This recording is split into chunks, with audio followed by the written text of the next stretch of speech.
Hey guys, I'm Dave and welcome to the Trull Gallery. Today, we're going to put a water-based urethane on top of an oil stain. No, really.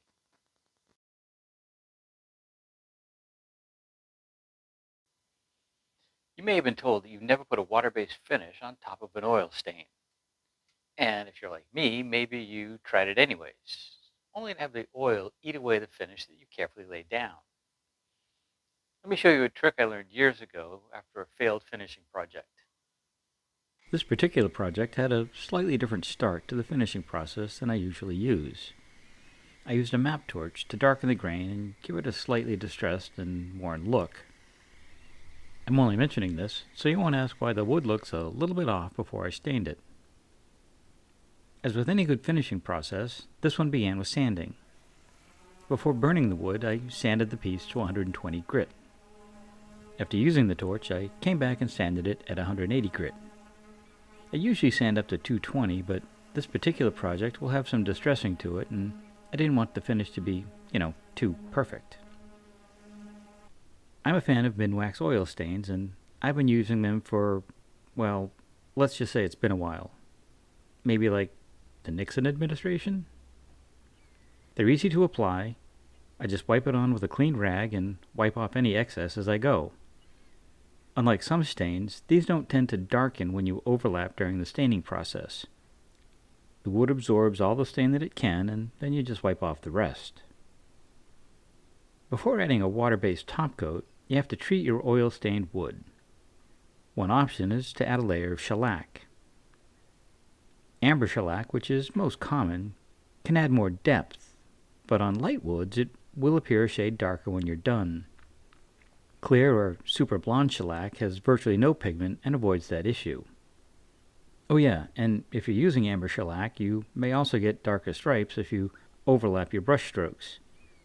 Especially if you work in one area and then come back to an adjacent area and your brush marks overlap. And if you're using shellac, there's the extra step of cleaning up your brushes or spray gun, and no one likes extra steps. Years ago I got turned on to this trick, after ruining the finish on a huge dining table, yet I digress. Just before you put down your first layer of top coat, wipe down the entire piece with denatured alcohol on a clean rag. The alcohol dries out the oil, at least in the upper layers of the wood fibers, and allows the water-based finish to bond. You don't want to wait too long though. Wipe the alcohol on, set up your finishing, and lay down that first coat. If you get interrupted before you lay that top coat, and say you have to wait several hours or overnight, you'll have to wipe it down again with alcohol. The cool thing is, once that first coat is on, you can continue your finishing project just like any other. You can stand between coats and add as many coats as you like. There are lots of ways to finish woodworking projects.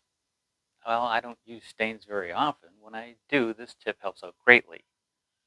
The table I mentioned earlier cost me hours of extra work and eventually cost me the customer.